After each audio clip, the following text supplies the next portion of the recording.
Apa kabar kalian semua? Semoga Sobat Novel Stories Donghua hari ini diberi kesehatan, dan langsung saja ke alur ceritanya. Episode ke-286, dengan judul Objek Ilahi yang Sulit Ditangani. Langsung ke dalam alurnya. Dengan manik batu di tangan, si Hao tidak bisa tenang untuk waktu yang lama. Itu dingin dan berat, memberinya perasaan dingin. Sekarang bukan waktunya baginya untuk memeriksanya dengan cermat, jadi dia segera menyimpannya. Lelang mencapai klimaksnya dengan harta ilahi glamor terakhir, tetapi si Hao tidak menghiraukannya, karena pikirannya sudah mengembara.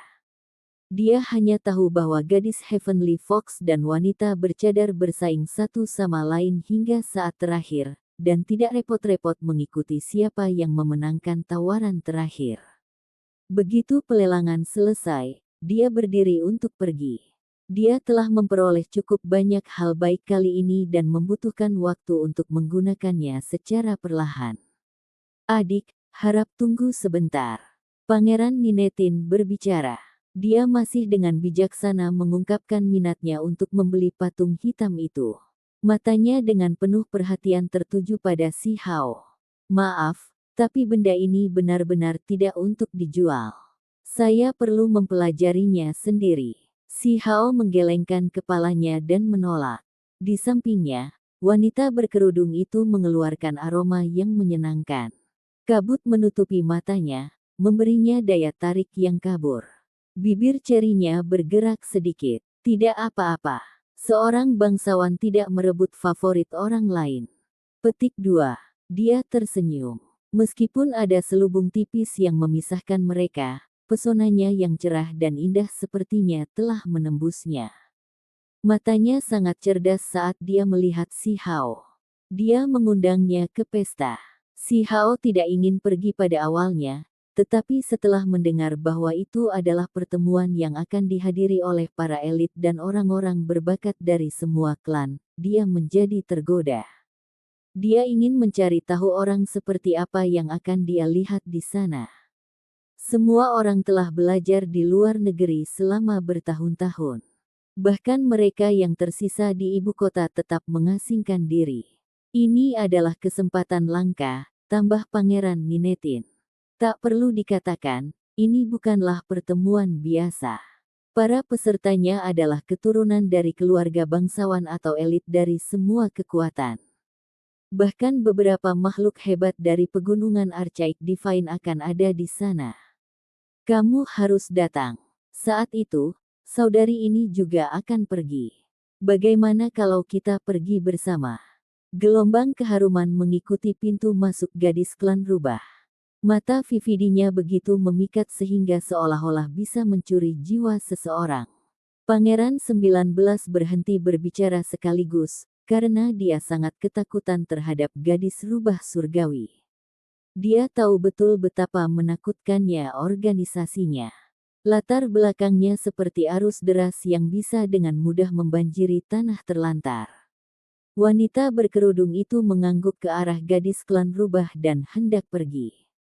Kakak perempuan, mengapa kamu menutupi wajahmu sepanjang waktu? Apakah kami sangat vulgar sehingga kami tidak memenuhi syarat untuk bertemu dengan Anda? Gadis klan rubah tersenyum. Penampilannya menakjubkan, dan kulitnya sangat putih.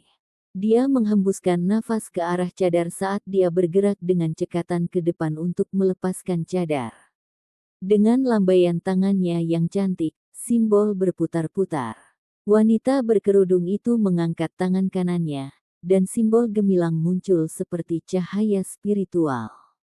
Mereka bertabrakan dengan tangan cantik itu, menciptakan efek yang seperti kristal yang pecah saat ribuan keping yang berkilauan terbang keluar. Kamu begitu galak, kakak perempuanku. Mengapa Anda menjauhkan diri dari semua orang?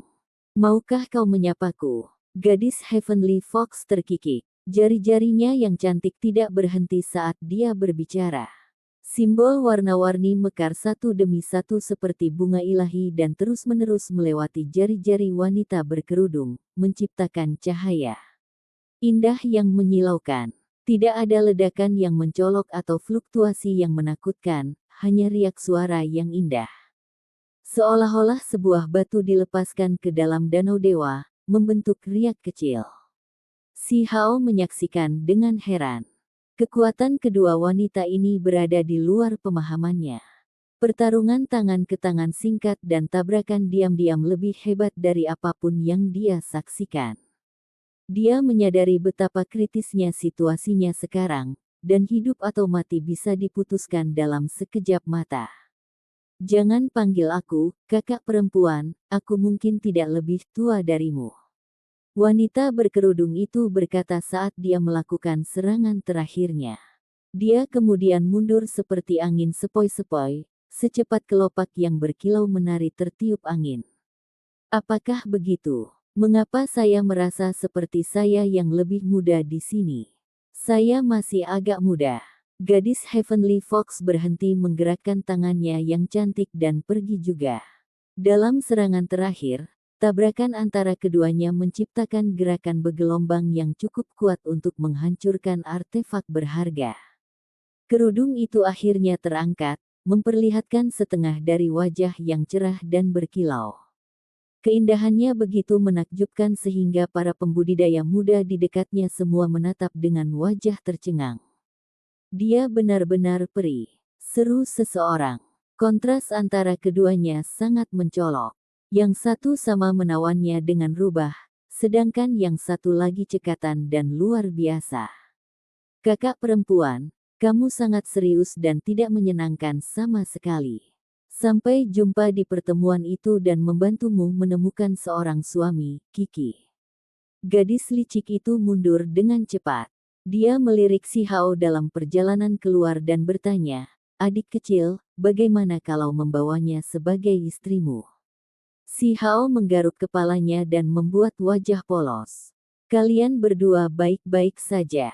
Kenapa kamu harus bertarung? Petik 2. Dasar anak nakal. Aku mencoba memperkenalkan istri kepadamu, tidak menyuruhmu untuk memukulku. Gadis Heavenly Fox tertawa ringan dan pergi seperti seberkas cahaya. Apa yang aku bilang? Dia salah paham terhadap saya. Si Hao bergumam dan menggelengkan kepalanya. Dia kemudian mulai berjalan keluar dari aula juga. Pangeran 19 segera dikelilingi oleh kerumunan. Seorang pangeran yang cukup kuat untuk mengejar tahta pasti akan memiliki masa depan yang cerah. Tidak ada yang berani mengabaikannya. Namun, Pangeran 19 menjaga dirinya sendiri dan segera meninggalkan aula.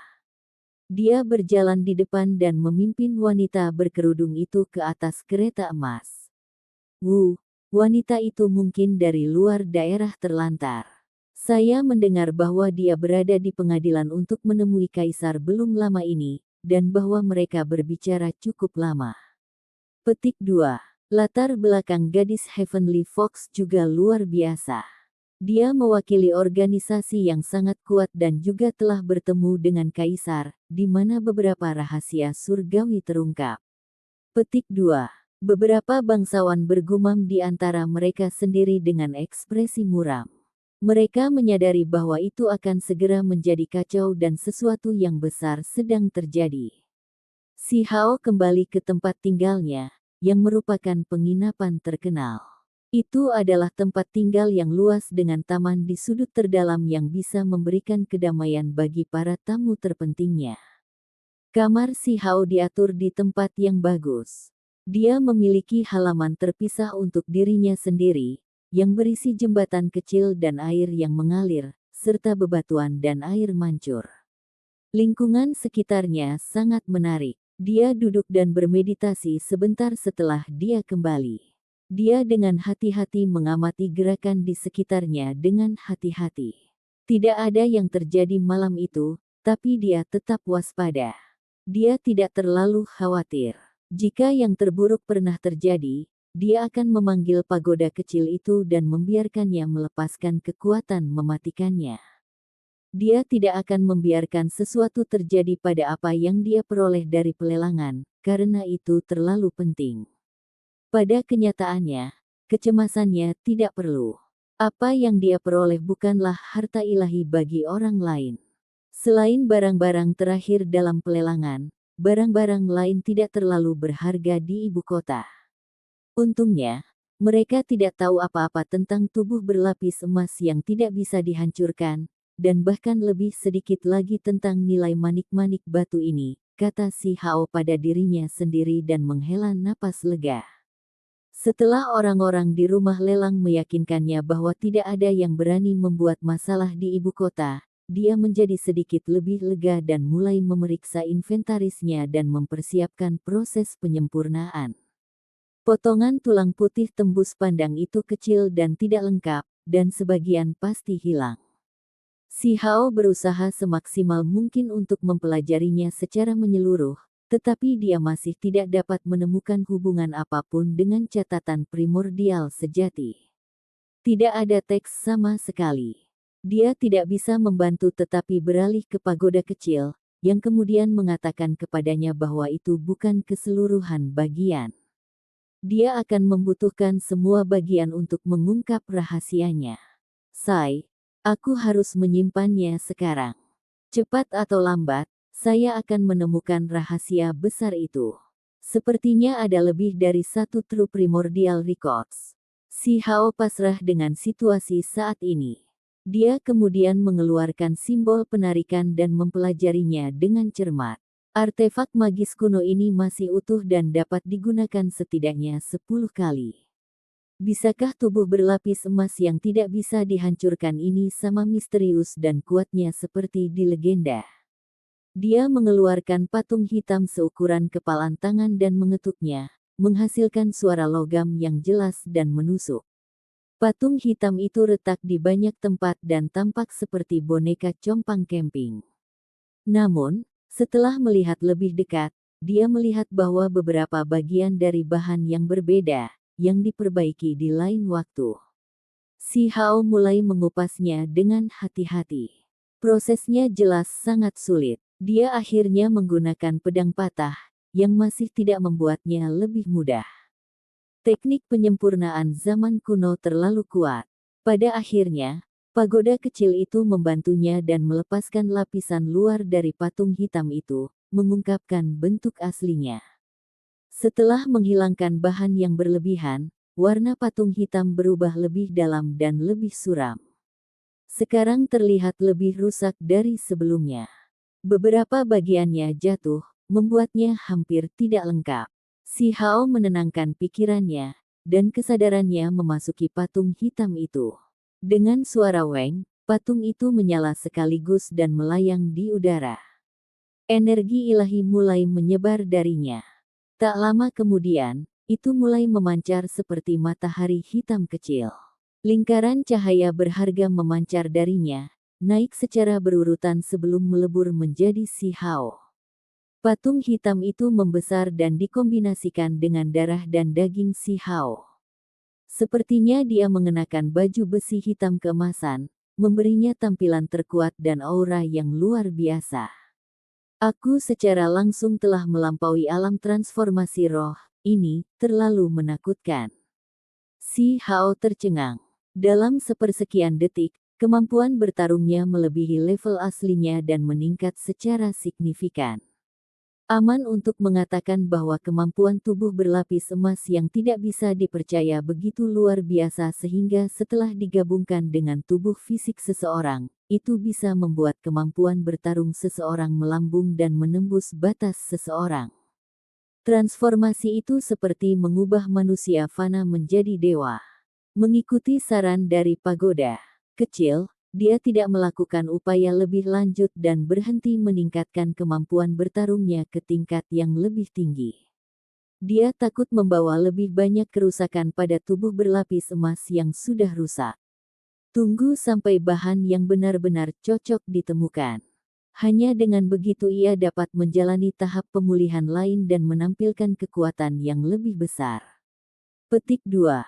Tentu saja, restorasi jenis ini adalah pemurnian yang lengkap dan benar, bukan penciptaan sosok pertempuran seperti yang ada di zaman kuno. Ditutupi oleh baju besi emas hitam dari ujung kepala sampai ujung kaki, Si Hao mencabut pedang hitam yang patah dengan suara kiang. Dia tampak sangat gagah berani, dan ketika gelombang energi yang menindas dilepaskan di sekitarnya, dia tampak seperti dewa iblis tertinggi. Ini sama saja dengan memberi saya identitas lain, memungkinkan saya melakukan beberapa hal lain, kata si Hao pada dirinya sendiri. Cahaya di sekelilingnya surut, dan pakaian emas hitam menghilang. Itu sekali lagi membentuk sosok kecil di tangannya. Itu pasti kartu truf. Si Hao merasa bahwa jika dia benar-benar harus bertarung sampai mati, patung ini pasti akan membuatnya sangat kuat. Dia kemudian mengambil manik batu yang ternoda oleh darah menghitam, yang telah menggumpal dan mengering bertahun-tahun yang lalu.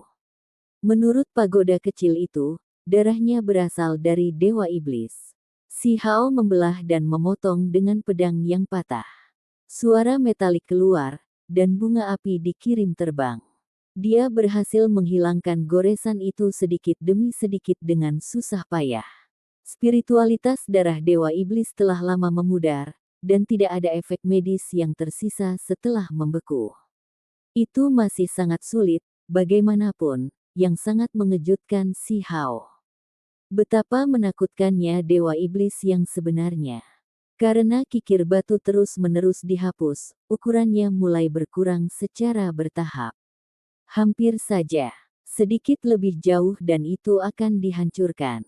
Si Hao terkejut menemukan kepala panah perunggu busuk terbungkus di dalam manik batu. Itu hampir menembus ke bagian manik yang paling dalam. Kepala panah perunggu tampaknya berada dalam kondisi yang agak buruk, tetapi dulunya adalah artefak dewa. Berdasarkan kecurigaan pagoda kecil itu belum sepenuhnya menembus bola mata, dan malah telah dibubarkan olehnya. Sangat menakutkan. Si Hao sangat terkejut. Bahkan Divine Instrument tidak bisa melukai bola mata pria bermata dua dan malah dihancurkan. Namun, apa yang sebenarnya terjadi? Dia masih kehilangan bola mata pada akhirnya, dan itu disegel di dalam sebuah batu. Saat batu itu terkelupas, bentuk aslinya terungkap. Ukurannya hampir sama dengan bola mata manusia. Itu tidak memiliki kilau dan terlihat sangat redup. Murid ganda. Dia memegangnya di tangannya dan mempelajarinya dengan cermat. Itu berisi dua murid yang terhubung erat yang hampir bergabung bersama. Tampaknya memiliki kekuatan yang dalam dan dalam. Sekarang darah dewa iblis dan kulit batu terkelupas, aura dingin di sekitarnya telah menghilang. Murid ganda kuno ini telah kehilangan kekuatan hidupnya sejak lama. Apakah masih ada gunanya? Sambil memegangnya di telapak tangannya, si Hao mencoba mengaktifkannya dengan simbol Hong. Tiba-tiba, ketika dia mulai memperbaikinya dengan penuh perhatian, bola mata itu menyala dan mengeluarkan garis-garis riak dari pupilnya. Warnanya keemasan terang dan sangat menakjubkan. Si Hao menarik napas dari udara dingin. Dia awalnya terkejut, tetapi kemudian dia diliputi oleh kebahagiaan. Bola matanya masih hidup. Ini adalah sesuatu yang ditinggalkan oleh makhluk ilahi yang lahir secara alami yang telah mencapai puncak absolut. Episode ke-287, dengan judul Murid Ganda. Langsung ke dalam alurnya. Bola matanya bersinar dengan warna keemasan. Tampaknya sangat mencengangkan saat energi berputar-putar. Mungkinkah ia masih memiliki kekuatan hidup yang luar biasa? Si Hao sangat terkejut. Bertahun-tahun telah berlalu sejak zaman kuno, namun itu masih belum layu. Kekuatan yang dikerahkannya memang mencengangkan. Dia mulai dengan hati-hati mengaktifkannya. Warna emas samar bola mata itu mulai berubah, cahaya yang dihasilkannya sekarang lebih kuat, dan bahkan ada lebih banyak warna. Seluruh ruangan tertutup cahaya berkabut, seolah-olah seseorang bisa melihat semuanya melalui bola mata ini. Si Hao merasakan kekuatan aneh melonjak dalam dirinya. Saat dia menyorotkan cahaya dari bola mata di telapak tangannya ke berbagai arah, dia merasakan perasaan yang unik. Pemandangan di sekelilingnya muncul dalam benaknya dengan kejernihan luar biasa. Semua hal ini terlihat melalui bola mata di telapak tangannya dan bukan melalui mata telanjangnya, jadi itu sangat mengejutkannya. Apakah ini cerminan dari kekuatan murid ganda? Itu adalah harta karun yang langka. Itu hanya sedetik, tetapi Si Hao sudah memahami nilainya. Ia benar-benar bisa melihat menembus dinding dan mengamati seluruh halaman ini dengan jelas. Lihat melalui yang dibuat-buat, menembus yang dangkal, dan langsung mencapai esensi. Si Hao sangat tersentuh. Bola mata ini terlalu kuat, seolah semua yang dia alami barusan tidak nyata. Dia melihat ke bawah dan menatapnya. Sambil memegangnya dengan hati-hati di tangannya, dia mengamatinya dengan cermat sebelum mencoba melihat ke kejauhan melalui itu lagi. Pemandangan yang jelas sekali lagi terulang di dalam kepalanya. Gambar itu bahkan lebih jelas kali ini. Dia bisa melihat menembus dinding dan mengamati dunia luar. Semuanya tampak begitu nyata dan jelas. Sungguh kemampuan ilahi yang luar biasa. Si Hao berseru dengan kagum. Individu dengan murid ganda memang diberkati. Dia baru saja mengaktifkan bola matanya, namun itu sudah bisa mengeluarkan kekuatan seperti itu. Dia kemudian menggunakan semua usahanya untuk mengaktifkan bola mata secara paksa dengan menyediakannya dengan esensi spiritual. Udara kosong bergetar tiba-tiba, dan seberkas cahaya emas pucat keluar dari bola mata.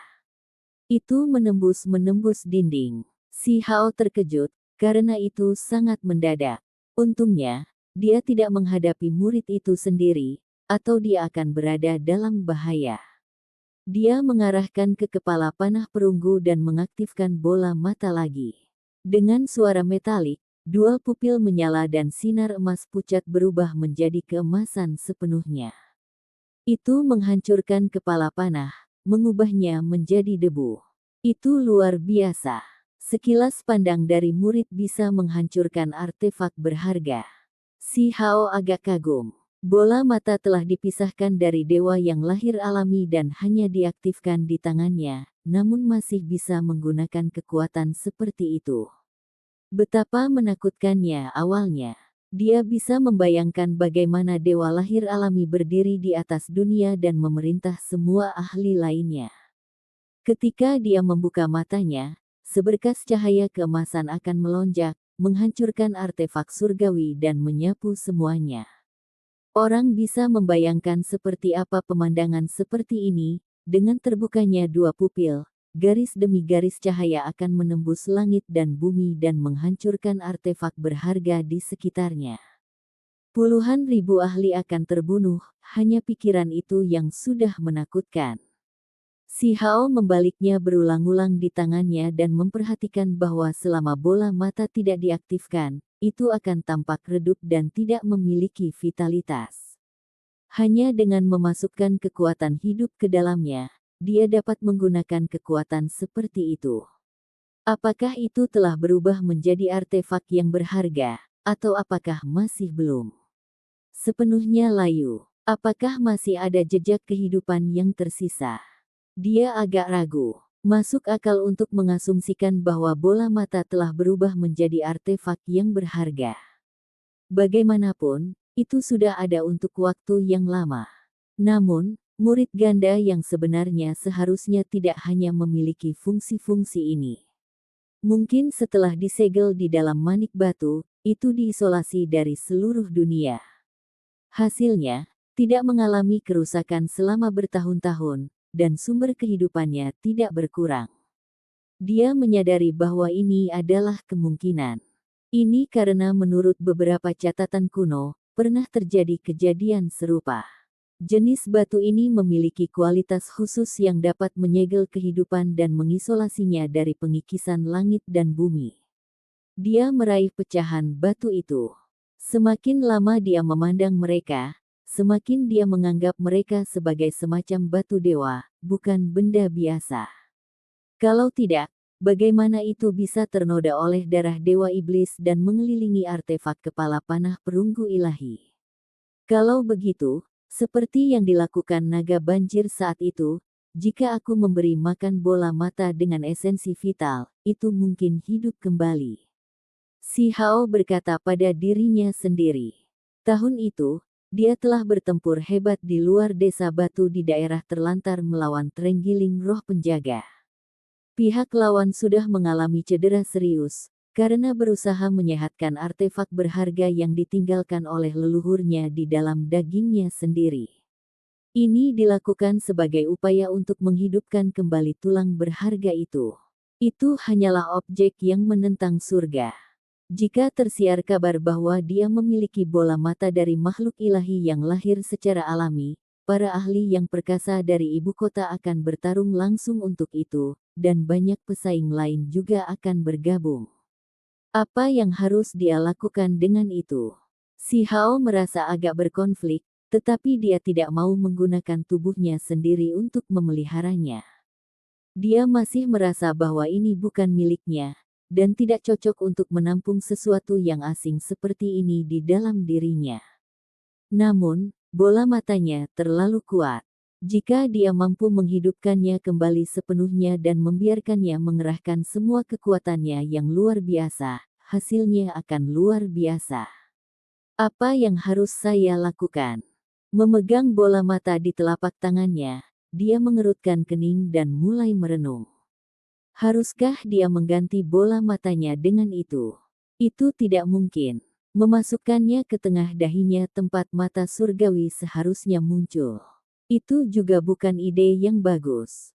Jika dia siap untuk menciptakan mata surgawinya sendiri suatu hari nanti, tidak akan ada tempat tersisa untuk itu. Saat Si Hao mempelajari dan menyempurnakannya lebih lanjut, dia tiba-tiba menemukan kemampuan ilahi lain dari bola mata, yang membuatnya semakin tercengang.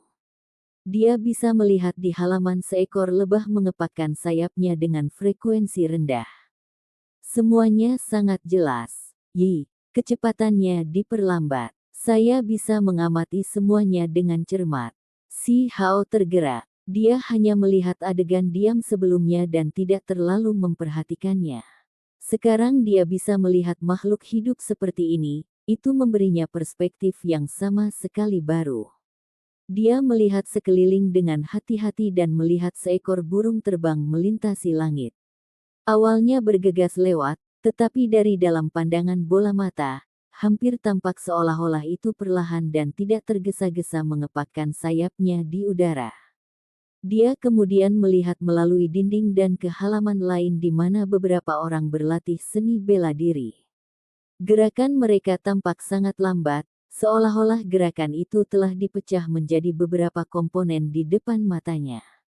Ini luar biasa. Si Hao sangat terkejut. Jika dia bisa menggunakan kemampuan ini saat menghadapi musuh, dia akan diberi keuntungan luar biasa yang bisa membuatnya memandang rendah semua pembudidaya di levelnya sendiri. Dia praktis tak terkalahkan. Pria bermata dua itu memang makhluk yang menakutkan, itulah pikiran pertama yang datang ke Si Hao.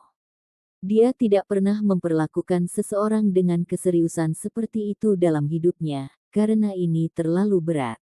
Ekspresi Si Hao menjadi serius. Adik laki-lakinya itu lahir dengan 2 murid, dan memiliki satu set lengkap kemampuan ilahi yang seharusnya lebih teliti daripada hanya bola mata. Dia tidak pernah berpikir bahwa mata itu akan sangat menantang surga. Ini adalah panggilan bangun untuknya. Bahkan jika pihak lain tidak mencuri tulang makhluk tertingginya, dia masih akan menjadi sangat kuat. Dengan bakat alami yang luar biasa, berapa banyak orang yang bisa dibandingkan? Si Hao merenung dalam diam. Dia hanya bisa memikirkan 2 cara untuk bersaing dengan kemampuan ilahi jika dia yang menghadapinya.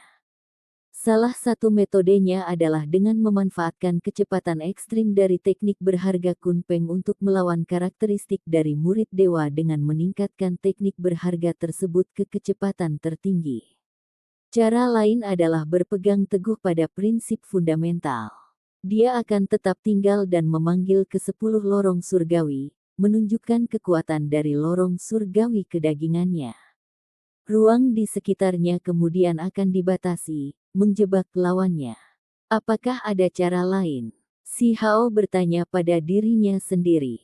Melalui bola mata ini, dia mengerti sepenuhnya sekarang betapa hebatnya individu dengan dua murid. Itu benar-benar tidak bisa dipercaya. Saya akan menggunakan tubuh asli saya, tetapi menggabungkannya dengan tubuh spiritual sebagai gantinya, kata si Hao pada dirinya sendiri. Dia akan menggunakan tubuh spiritualnya untuk mempelajari dan menghaluskan bola mata, sebelum akhirnya bersatu dengannya. Ini karena dia masih merasa bahwa ini adalah benda asing pada akhirnya dan tidak ingin menyatukannya dengan tubuhnya sendiri. Menggunakan tubuh spiritual sebagai gantinya akan menyelesaikan masalah ini. Sebenarnya, yang dia inginkan adalah menggabungkannya dengan tubuh spiritualnya untuk memahami rahasia tertinggi dari simbol-simbol yang tersembunyi di dalam murid ganda. Selama dia bisa memahami simbol primordial, bola mata tidak lagi menjadi kebutuhan. Saat ini saya memiliki teknik berharga Xuan Ni dan Kun Peng, jadi 8 lorong surgawi belum berisi tubuh spiritual tertentu. Saya harus membuat yang berbentuk manusia kali ini. Petik 2. Si Hao merenung pada dirinya sendiri, karena dia telah mendengar sebelumnya bahwa ada makhluk berbentuk manusia di antara 10 binatang buas kuno. Jika dia cukup beruntung untuk menemukannya di masa depan, tubuh spiritual yang dibentuk manusia tidak akan berbenturan dengannya. Faktanya, memberi makan tubuh-tubuh spiritual di dalam lorong-lorong surgawi pada dasarnya memberi mereka jejak, seolah-olah seseorang sedang menciptakan kehidupan. Namun, jejak tersebut pada akhirnya akan diambil kembali, yang kemudian akan digunakan sebagai sumber spiritualitas untuk memelihara semangat primordial dari bentuk aslinya. Mereka semua akan dimurnikan menjadi satu tubuh, dan satu-satunya yang tersisa di setiap bagian surgawi adalah simbol primordial. Tentu saja, itu adalah masalah yang hanya akan mengganggu para resi dan dewa legendaris. Si Hao tidak perlu mengkhawatirkan mereka sekarang. Tak lama kemudian, dia menciptakan sosok manusia di dalam lorong surgawi dan memasukkan bola mata ke dalamnya. Dia kemudian mulai memeliharanya dan bermeditasi dengannya saat dia menganggur. Si Hao memanggil seutas jejak simbol dan mengirimkannya ke tubuh spiritual, segera membuatnya tampak seperti memiliki kehidupan. Faktanya, jejak yang dia simpan begitu kuat sehingga tubuhnya sendiri menjadi sedikit gemetar dan wajahnya menjadi agak pucat saat dia mengeluarkannya. Mata dewa yang lahir alami berada tepat di tengah dahi tubuh spiritual itu. Cahaya keemasan samar melingkari di sekitarnya, seolah-olah hendak hidup kembali. Kekuatan menakutkan menyebar darinya. Baik, si Hao cukup puas dengan kemajuannya. Selain hal-hal lain, selama bola mata ini bisa hidup kembali, dia tidak bisa memahami dan mempelajari kemampuan ilahi yang tersembunyi di dalam. Dia saat ini hanya tahu 3 kemampuan. Salah satunya adalah melihat melalui yang dangkal dan mencapai sumber aslinya. Yang lainnya adalah kemampuan untuk menghancurkan artefak berharga dengan seberkas cahaya. Dan yang ketiga adalah kemampuan untuk sangat memperlambat kecepatan para ahli. 3 kemampuan ini saja sudah sangat kuat. Semua yang dia lakukan adalah memperkuat dirinya sendiri. Si Hao mempelajarinya tanpa lelah, menggunakan tubuh spiritual untuk memelihara murid ganda dari dewa yang lahir secara alami. Akhirnya, bentuk aslinya menjadi stabil, jadi dia mulai menginventarisir item lain yang dia peroleh dari pelelangan. Melihat pagoda kecil itu melambai dan menunjukkan ketertarikan pada lumpur di antara tumpukan barang, si Hao menyerahkan barang itu padanya. Dia tidak tahu benda keabu-abuan itu apa. Pagoda kecil hanya mengatakan itu bisa digunakan untuk menukar setengah bantuan darinya. Dengan kata lain, si Hao perlu menemukan lebih banyak untuk mendapatkan contoh bantuan tambahan. Tak perlu dikatakan, barang-barang seperti itu sulit didapat, jadi dia hanya bisa menggantinya dengan yang lain. Itu adalah lumpur darah surgawi. Pagoda kecil tidak menyembunyikan kebenaran darinya. Si Hao tercengang. Dengan nama yang menakjubkan seperti itu pasti harta karun yang langka. Itu bisa dianggap sebagai artefak suci tidak peduli digunakan dalam penyempurnaan atau sebagai obat. Anda sangat kuat dan memahami hampir segalanya. Anda bisa saja langsung menggeledah rumah lelang, gumam Si Hao. Ini adalah dunia keseimbangan. Anda tidak dapat memahami bagaimana saya berakhir di negara bagian ini. Untuk mendapatkan sesuatu, seseorang harus membayar dengan harga yang sama. Pertukaran nilai yang sama saat ini adalah dengan pilihan saya sendiri. Pagoda kecil itu mengucapkan kalimat misterius ini. Apakah itu dihitung sebagai pertukaran nilai yang sama? Apakah Anda mencoba mentransfer sebagian dari karma itu kepada saya? Si Hao merasa curiga. Dia membalikkannya dalam pikirannya untuk beberapa saat tetapi tidak dapat menemukan jawaban. Dia memutuskan untuk membatalkan idenya. Yang terpenting baginya sekarang adalah memperkuat dirinya dengan segala usahanya. Akhirnya, dia mengeluarkan cangkang kura-kura dan mempelajari teknik berharga di atasnya. Ini adalah teks berharga yang dia peroleh dari pelelangan. Saat itu, Black Turtle bangkit dalam pemberontakan di perbatasan barat negara batu, dan dua bangsawan terbunuh ketika mencoba untuk menekannya. Kura-kura itu tidak dibunuh sampai seorang ahli perkasa misterius bergabung dalam pertempuran. Kura-kura itu adalah keturunan kuno tingkat atas dan teknik berharga yang ditinggalkannya merupakan keajaiban yang luar biasa. Itu adalah keturunan Black Tortoise, ras yang dianggap memiliki kekuatan pertahanan terkuat. Si Hao memulai pemahamannya. Dalam beberapa detik, cahaya berwarna tanah mulai muncul di kulitnya, seolah-olah lapisan kabut beredar di sekelilingnya. Itu tampak berat dan kokoh, dengan simbol yang berkedip-kedip dari waktu ke waktu. Tingkat kultivasinya telah sangat meningkat dibandingkan sebelumnya, terutama setelah dia mencapai puncak alam transformasi roh. Jalur kultivasinya diperlebar secara signifikan, dibandingkan dengan pembudidaya lain, yang menghadapi prospek yang menyempit. Dia terus-menerus menerobos keterbatasannya dan tidak menderita masalah seperti itu. Lama berlalu sebelum Si Hao berhenti mengaktifkan simbol. Dia sekarang secara kasar memahami kemampuan ilahi yang luar biasa ini dan tidak bisa tidak merasa kagum. Itu memang barang yang luar biasa dan pasti teknik utama. Benar-benar bermanfaat untuk memenangkan tawaran. Dia kemudian mengeluarkan sajadah dan duduk di atasnya dengan menyilangkan kaki. Awalnya, tidak ada yang terjadi. Ketika dia memegang cangkang di tangannya dan bermeditasi dengan serius, segalanya berubah. Gelombang cahaya spiritual meletus dari sajadah, yang kemudian diiringi oleh pancaran energi keberuntungan. Suatu saat, Ki ungu sepertinya datang dari timur, saat berikutnya, energi mulai melonjak seperti energi abadi. Cahaya berkabut memenuhi ruang dan cahaya ilahi berkedip, menciptakan pemandangan yang luar biasa. Sajadah jelas merupakan harta yang sangat berharga. Ini ditinggalkan oleh Kunpeng yang bahkan menggunakannya saat bermeditasi, dan juga terjalin dari kayu tua, yang dikenal menghubungkan makhluk fana dengan alam dewa. Di era ini, bahkan sulit untuk menemukan beberapa sajadah lain seperti ini. Bahkan saat itu, harta karun seperti ini dipegang oleh mereka yang memiliki kemampuan ilahi yang hebat. Si Hao duduk bersila di atas sajadah. Seluruh tubuhnya tampak tembus cahaya dan berkilau. Simbol muncul satu demi satu saat teknik penyu hitam digunakan. Si Hao mampu memahami tekniknya, dan simbol mulai muncul dan beredar. Di atas permukaan tubuhnya, cahaya berwarna tanah berkedip-kedip dan berubah menjadi plak. Suara logam terdengar, seolah-olah sebuah baju besi bersinar dan membuat suara. Kedengarannya seperti logam yang bertabrakan dengan batu, menggedor gendang telinga seseorang. Begitu saja, dia terus mempelajari tekniknya. Cahaya beredar di sekitar tubuhnya dan terus berubah dari waktu ke waktu.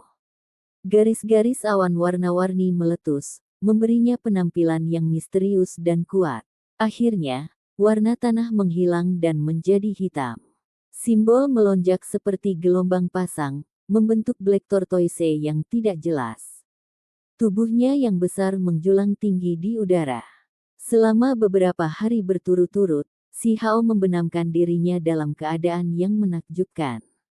Dia bermeditasi dalam keheningan dan mempelajari teknik-tekniknya, banyak belajar selama ini. Sekarang dia telah mencapai level sedemikian sehingga dia tidak lagi harus melangkah dengan hati-hati kemanapun dia pergi. Selama dia memiliki kemampuan ilahi yang utuh di tangannya, dia bisa segera memasukkan dirinya dan mengetahuinya perlahan-lahan sendiri. Itu hanya beberapa hari, namun dia sudah secara singkat memahami dan menguasai sebagian besar kemampuan ilahi ini. Dia sekarang bisa menggunakannya. Tentu saja, tidak mungkin mempelajari core imprint secara menyeluruh dalam waktu sesingkat itu. Untuk melakukan itu dibutuhkan banyak waktu dan tenaga yang tiada henti. Meski begitu, prestasi yang diraihnya tetap cukup. Dia telah menguasai sebagian besar kemampuan ilahi penyu hitam dan bisa menggunakannya dalam pertempuran melawan musuh. Si Hao berdiri dan menyingkirkan sajadah. Dia berhenti di situ, karena dia tahu bahwa terburu-buru tidak akan membawa kesuksesan. Dia telah mempelajari semua yang dia bisa untuk saat ini, dan sisanya akan membutuhkan penelitian pahit yang lama. Dia telah berkultivasi cukup lama, dan sekarang bukanlah waktu yang tepat. Apalagi pertemuan itu semakin dekat. Dia tidak ingin diganggu selama meditasinya. 2 hari kemudian, seorang gadis berusia 14 atau 15 tahun menemukan Si Hao di sana.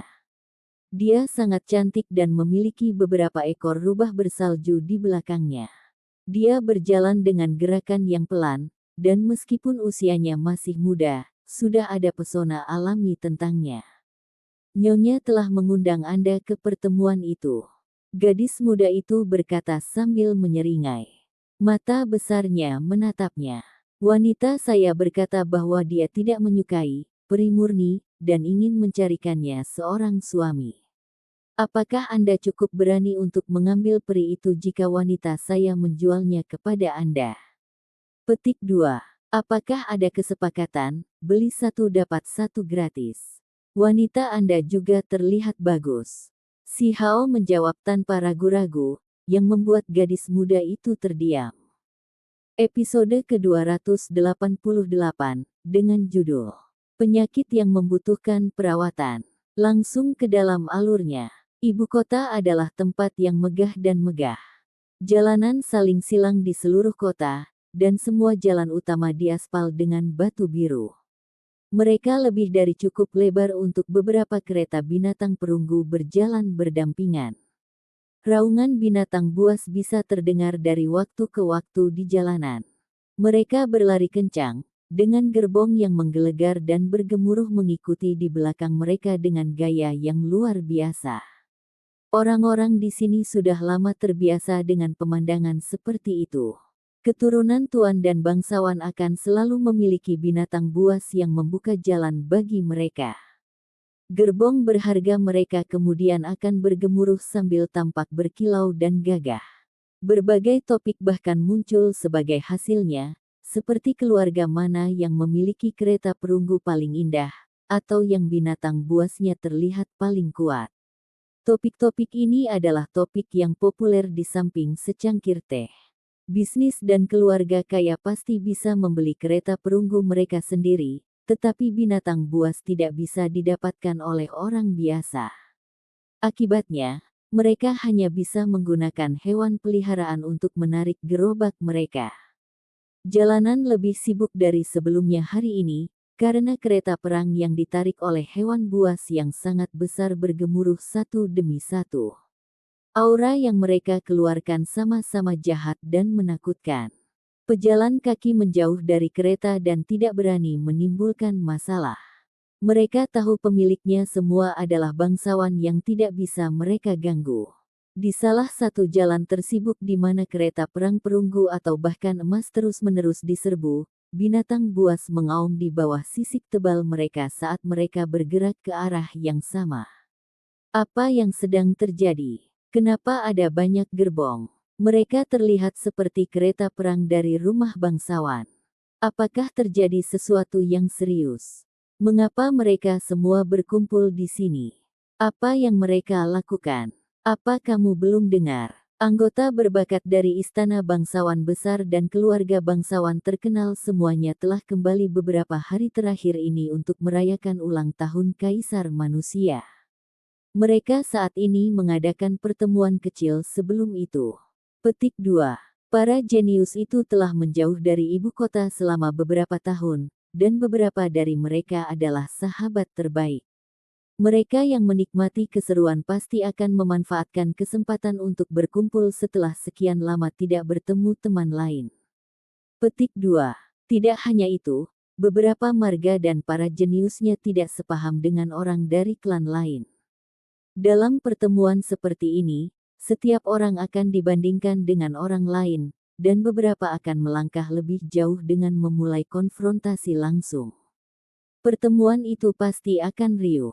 Petik 2. Banyak orang menyaksikan kereta yang bergemuruh dengan mata iri saat simbol yang padat memancarkan cahaya yang berharga. Itu mengingatkan mereka pada toren yang tidak pernah berakhir. Sungguh pemborosan yang luar biasa. Si Hao secara alami membuat jalannya juga menuju titik pertemuan. Sepanjang jalan, dia melihat banyak kereta perunggu melintas. Hembusan energi yang kuat dibangkitkan, dan simbol berkedip dengan cara yang kuat dan menakjubkan. Banyak dari pengiringnya adalah keturunan berbakat dari keluarga bangsawan dan bangsawan. Ada banyak pangeran dan putri juga, dan semua aura mereka luar biasa. Secara umum, meskipun ada tamu lain yang datang dengan berjalan kaki seperti si Hao, jumlahnya relatif kecil, dan mereka terlihat agak janggal. Tentu saja, si Hao masih dalam perjalanan, dan tidak ada yang tahu bahwa dia diundang juga.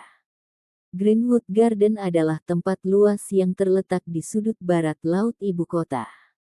Selain banyaknya aula dan istana yang megah, tempat ini juga memiliki lanskap taman yang luas. Seluruh tempat itu penuh dengan semangat, dan tumbuh-tumbuhan liar memenuhi setiap sudut. Taman sebesar itu sulit didapat di ibu kota yang sibuk ini, karena tanah di kota ini menghabiskan banyak uang. Tempat ini tidak hanya berisi hutan kuno dan pemandangan taman, tetapi bahkan beberapa danau dan bukit.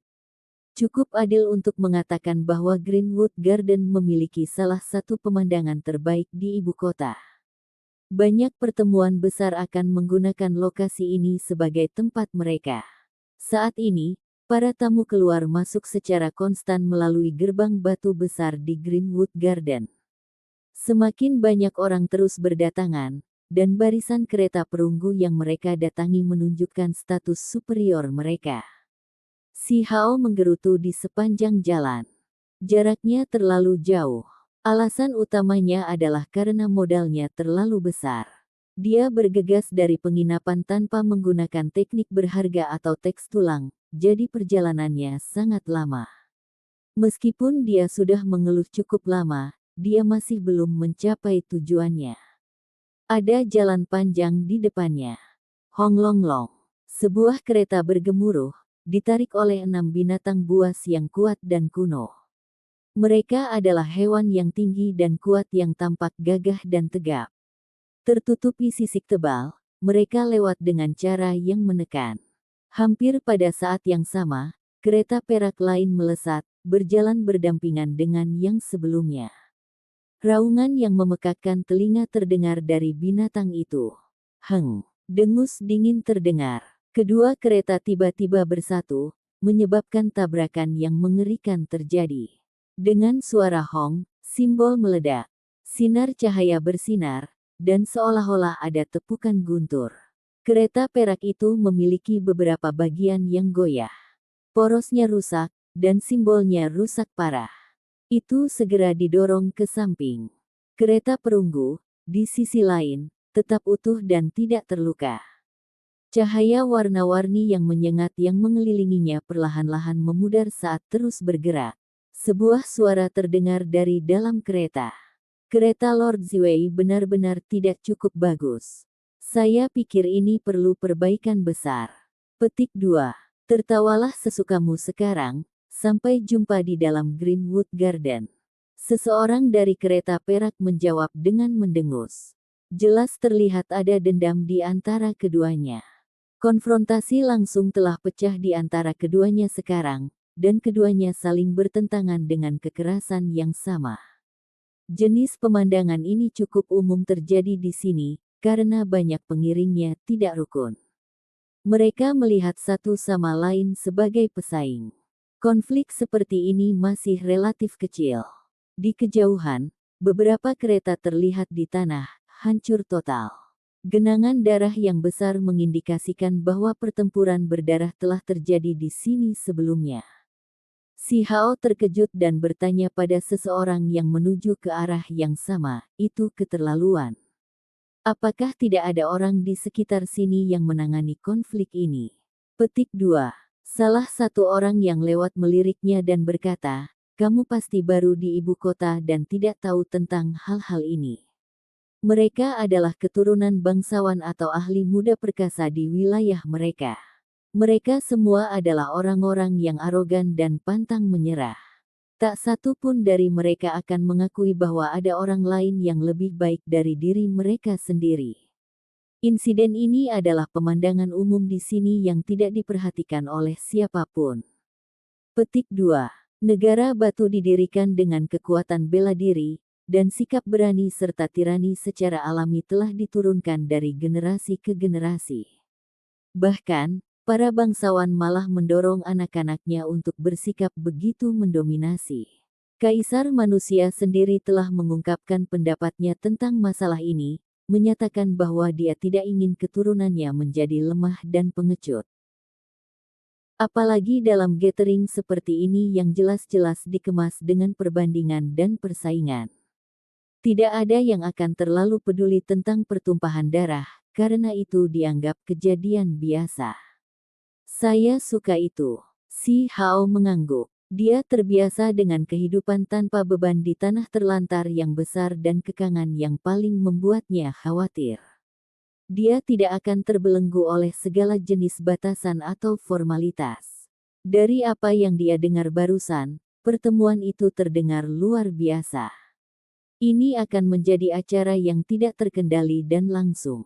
Setiap ketidaksepakatan bisa diselesaikan melalui konfrontasi. Wei, adik, mau kemana? Jangan salah jalan. Itu arah Greenwood Garden, seseorang menasihati. Itu karena jalan ini sangat berbahaya hari ini. Praktis tidak ada seorang pun yang menempuh rute lain. Rute itu penuh dengan individu-individu berbakat, dan bahkan ada beberapa ahli waris raja bela diri. Jika dia melanjutkan seperti ini, dia mungkin menerima beberapa luka akibat tabrakan. Gerbong-gerbong itu mengisi dengan sangat cepat sehingga kadang-kadang, beberapa kereta berjalan berdampingan secara bersamaan. Pelapis eksterior mereka berbunyi saat mereka mengilaukan cahaya dingin, membuat mereka terlihat agak menakutkan. Saya menghadiri pertemuan, jawab si Hao. Mereka yang berdiri di persimpangan jalan tercengang oleh kata-katanya, karena dia bahkan tidak memiliki kereta. Tiba seperti ini hanya akan membuatnya menjadi bahan tertawaan. Para jenius itu semua tentang martabat dan penampilan luar. Seperti yang diharapkan, saat dia berjalan, banyak orang menatapnya terkejut dari kereta mereka. Dia bukan satu-satunya yang datang dengan berjalan kaki, tapi sebenarnya tidak banyak dari mereka.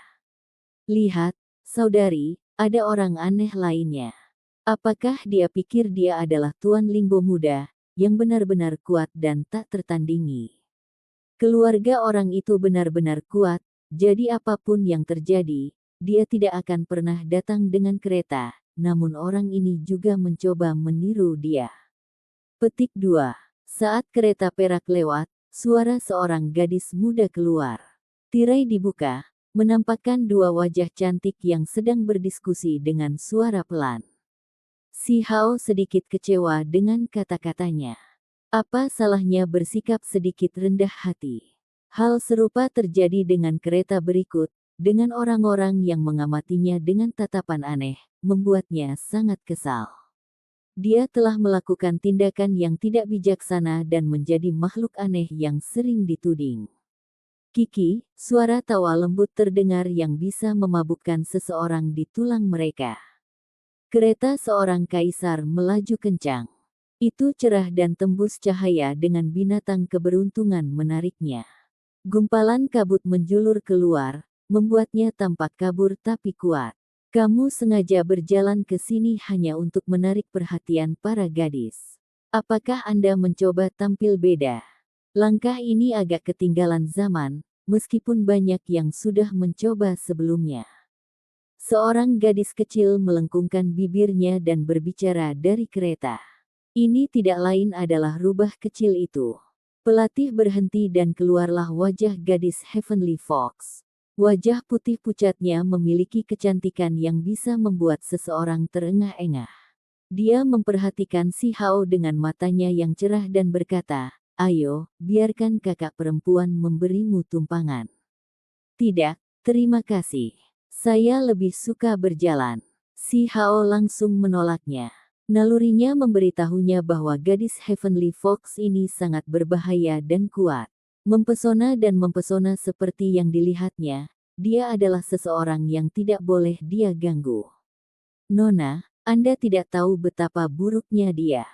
Ketika saya mengatakan saya menjual peri suci, dia meminta kesepakatan, beli satu gratis satu, untuk memasukkan Anda ke dalamnya." Rubah kecil mengeluh. "Baik, saat kita sampai di Greenwood Garden, kita dapat memberitahu peri suci itu bahwa ada seseorang yang bahkan tidak mempertimbangkan untuk mendapatkannya sendirian."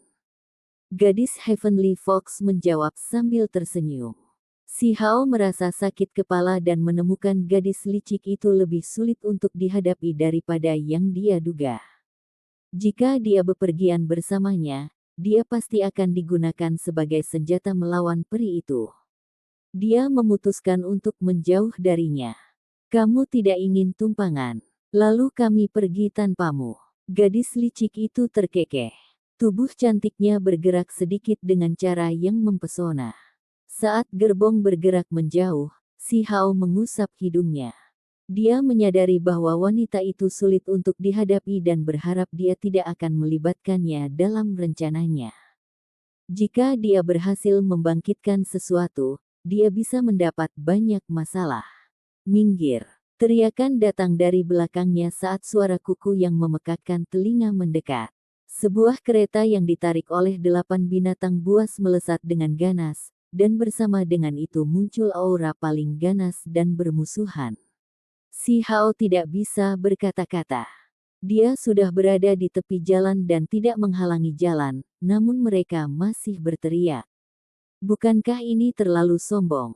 Dia mundur sedikit lebih jauh ke samping untuk menghindari masalah. Namun pada akhirnya, kereta itu terus mendekatinya dan melaju sangat dekat ke tepi jalan. Itu menyerbu ke arahnya dengan cara yang jelas tidak tersamar. Si Hao mundur lagi, tetapi salah satu binatang buas itu sudah mengaum dengan kuku seukuran cekungan di udara. Mereka menginjak tepat ke arahnya, dan udara dingin menyembur ke arah si Hao. Si Hao langsung marah. Mereka sudah bertindak terlalu jauh kali ini. Dia telah mundur 2 kali, dan mereka masih melepaskan binatang buas padanya. Kuku itu seukuran baskom dan menginjak kepalanya dengan cara yang sangat buas. Hewan itu terlalu kejam. Jika dia diinjak, dia pasti akan terluka parah. Tindakan mereka sangat keterlaluan dan sombong. "Apa yang salah dengan kalian?" Si Hao berteriak dan melompat ke udara. Dia berhasil menghindari serangan itu sebelum mendarat tidak jauh. Kereta itu berhenti dengan cepat dan sopir gerobak itu memandangnya dengan curiga. "Tuanku ingin tahu mengapa pelatih itu berhenti dan apa yang peri surgawi katakan kepadamu." "Itu bukan urusan tuanmu," jawab si Hao dengan jawaban lugas, tidak menunjukkan kesopanan sama sekali. Kamu berani. Apakah Anda tahu dengan siapa Anda berbicara? Memarahi pengemudi gerobak. Jelas bagi si Hao bahwa pemiliknya sangat peduli dengan peri Heavenly Fox. Dia entah ingin merayu dia atau memiliki pemikiran serupa. Si Hao menggelengkan kepalanya. Gadis licik itu memang pembuat onar, karena hanya berbicara dengannya saja sudah membuatnya mendapat masalah seperti ini.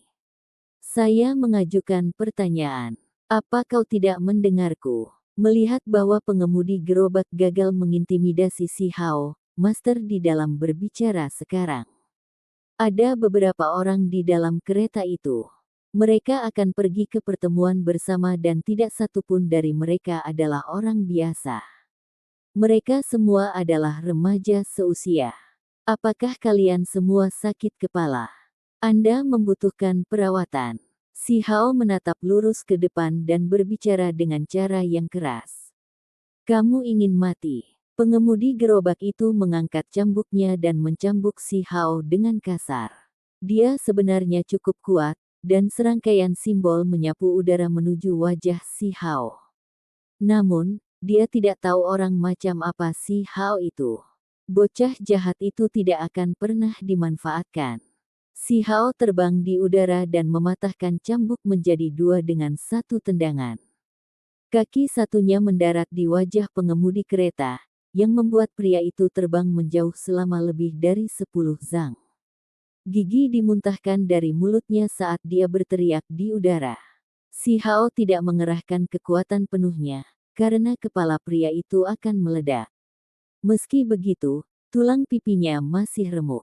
Air mata mengalir di wajahnya saat dia menggeliat kesakitan di tanah. Apakah Anda memiliki keinginan mati? Beraninya kamu menyerang pelayanku. Seorang remaja berlari keluar dari kereta sambil berteriak. Aku sedang mengobati penyakitmu. Si Hao bergerak dengan cara yang mendominasi. Dengan suara honglong, telapak tangan kanannya menjadi hitam, dan bayangan Black Turtle muncul, menekan remaja itu sekaligus. Dia terlempar langsung ke tanah. Kamu, para remaja lain di kereta itu marah dan bergegas keluar juga. Mereka pada gilirannya disambar petir ungu dan semua gemetar dengan asap hitam mengepul dari tubuh mereka. Tak satu pun dari mereka berhasil melarikan diri. Si Hao menendang mereka keluar dari kereta satu demi satu dan berkata, aku akan mengambil alih kereta ini. Dengan kata-kata ini, dia pergi. Episode ke-289, dengan judul Mengumpulkan Pahlawan. Langsung ke dalam alurnya. Si Hao pergi, meninggalkan orang-orang dengan tubuh hangus hitam karena petir. Mereka sangat marah sampai gemetar.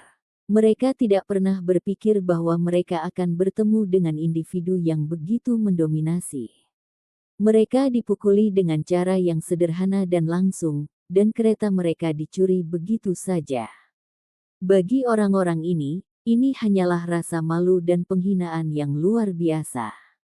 Mereka baru saja bertukar serangan, namun mereka langsung ditekan dan dibuang seperti karung goni. Setiap kata dan tindakan dari pemuda itu dilakukan dengan cara yang tegas dan langsung. Dia langsung mencuri gerobak mereka, meninggalkan mereka dalam keadaan yang benar-benar memalukan. Ini adalah contoh sempurna untuk menyinggung orang yang salah dan malah dipukuli. Saat petir menghilang, tubuh mereka semua hangus hitam. Orang-orang ini merasa seperti akan meledak karena amarah saat mereka naik dari tanah. Apakah ada gunanya pergi ke pertemuan sekarang? Kereta mereka bahkan dicuri. Ini terlalu memalukan. Siapa orang itu? Mengapa saya belum pernah melihatnya sebelumnya? Dia tampaknya cukup kuat. Petik 2. Jika kita tidak menghadiri pertemuan dan pergi dalam keadaan yang menyedihkan, kita masih akan ditertawakan oleh orang lain setelah mereka mengetahui hal ini. Wajah pemilik kereta perunggu itu segera menjadi pucat. Masalah kali ini benar-benar diakibatkan oleh dirinya sendiri. Jika dia tidak mencoba menimbulkan masalah dan membuat kesal orang biadab itu, bagaimana bisa semuanya berakhir seperti ini? Gerbong itu milik kakek saya. Kami tidak bisa kehilangannya. Dia merasa malu. Mari kita tunggu di sini sebentar. Setelah kita melihat seseorang yang kita kenal, ayo pergi bersama mereka ke pertemuan itu. Jika tidak, akan sangat memalukan untuk pergi, kata seseorang. Pikiran si Hao benar-benar bebas dari kekhawatiran. Awalnya, dia sendirian selama perjalanannya, diejek dan dianggap aneh. Sekarang, semuanya menjadi lebih baik karena dia akhirnya menyelesaikan masalahnya. Itu adalah kereta perunggu yang tidak biasa dengan penampilan yang lebih tua. Diukir di atasnya adalah gunung, sungai, burung dan binatang, serta ikan, serangga, diagram bintang, dan hal lainnya. Selain itu, 8 binatang buas yang menarik kereta itu semuanya kuat. Aura ganas mengelilingi tubuh mereka, dan terlihat jelas bahwa mereka telah berpartisipasi dalam banyak pertempuran. Sebelum dia melakukan perjalanan jauh, 8 binatang buas mulai bergerak dengan gelisah. Mereka cerdas dan tahu bahwa pemiliknya telah berubah. Akibatnya, mereka sedikit tidak mau dan ingin memberontak terhadap si Hao. Kalian lebih baik bertindak lebih patuh. Si Hao berteriak dan menggunakan teknik berharganya.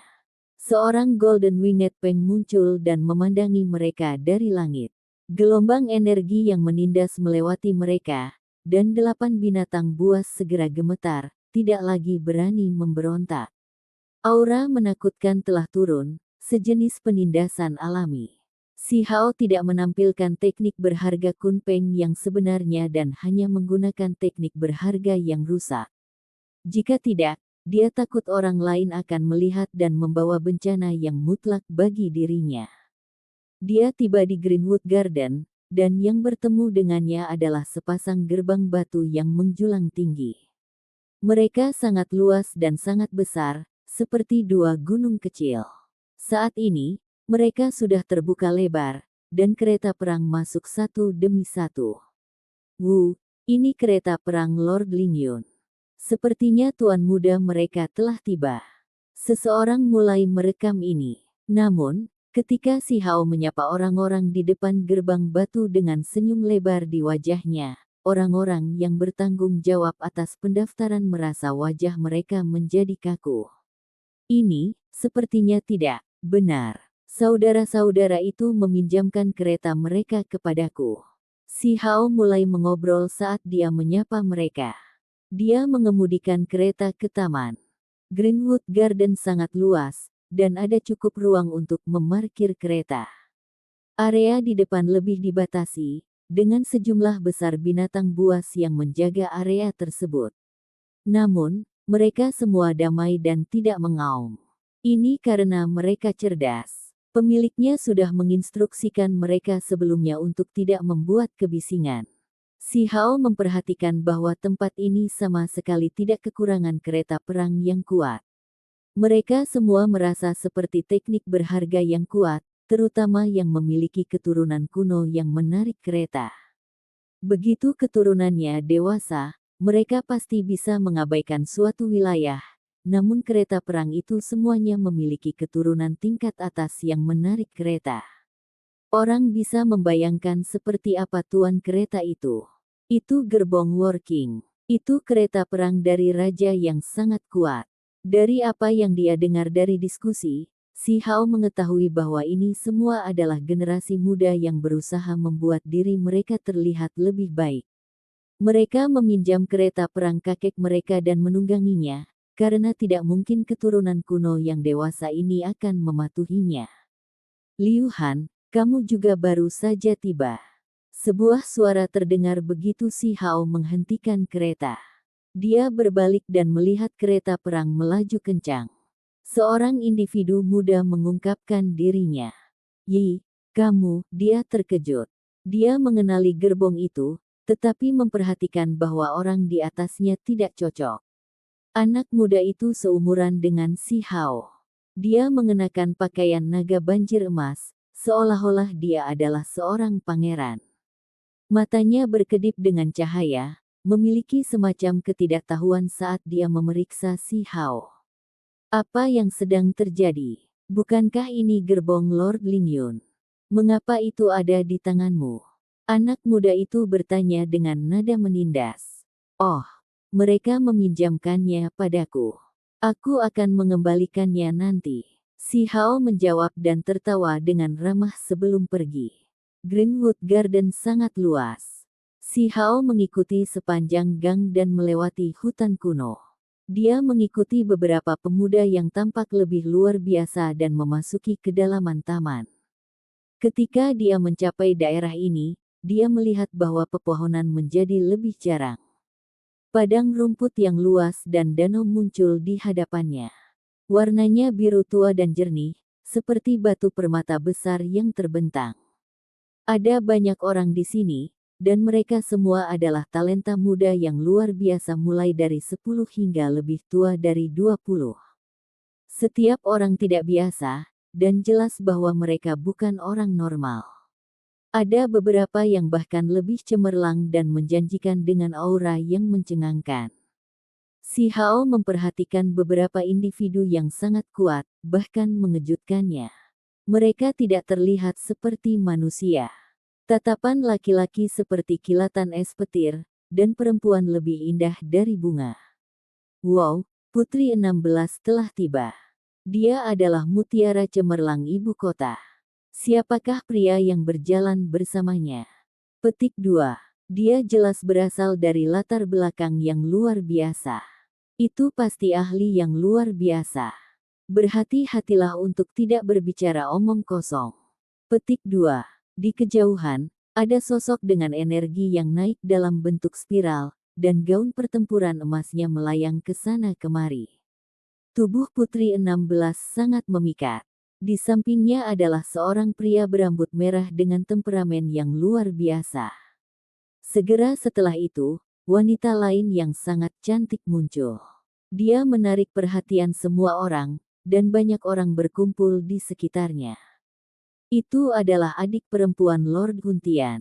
Tidak hanya dia benar-benar menakjubkan, kultivasinya juga sangat menakjubkan. Seseorang berkata dengan suara lembut. Tidak jauh dari situ, kakak laki-lakinya tampaknya menarik lebih banyak perhatian. Terlepas dari apakah itu pria atau wanita, mereka semua berkerumun di sekitarnya. Rambut hitam Lord Huntian melayang di belakangnya. Sosoknya gagah dan tinggi, dengan pakaian pertempuran emas gelap melepaskan cahaya gelap. Saat dia berdiri di sana, tubuhnya tampak seperti gunung hitam. Saat ini, usianya baru 25 tahun. Dia masih sangat muda, namun dia sudah menerima gelar bangsawan. Dia menjaga perbatasan dan memperoleh prestasi demi prestasi. Dia melayani langsung di bawah komando bangsawan klan Batu, dan belum lama ini, dia memperoleh penguasa darah iblis dari rumah lelang.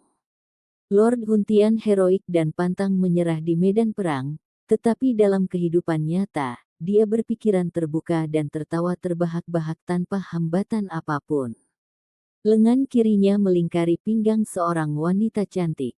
Gadis itu menggerakkan pinggangnya dan meronta sedikit. Namun, pada akhirnya, dia berhenti bergerak. Wajahnya benar-benar merah. Orang-orang di sekitarnya semua tertawa. Para pemuda itu berjalan maju dan mulai bertanya kepadanya tentang masalah-masalah di perbatasan. Sementara itu, ada beberapa nona muda yang juga memiliki tatapan penuh gairah. Mereka juga bergegas mencoba dan mengobrol dengannya. Orang ini sangat populer. Bahkan sekelompok orang gemuk mengelilinginya.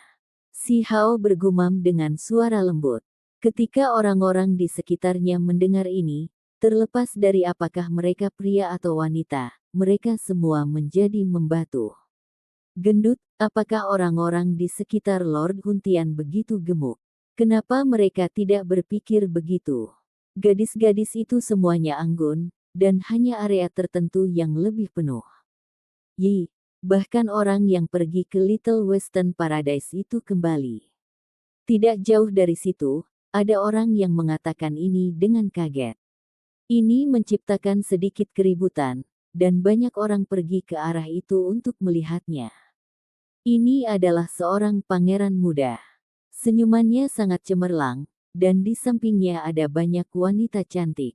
Mereka saat ini sedang menyeruput anggur dengan riang. Rumor mengatakan bahwa Little Western Paradise penuh dengan pembudidaya yang serius yang semuanya dikenal karena sedikit kata-kata dan perhatian mereka untuk menjernihkan pikiran. Namun, orang ini benar-benar kelainan.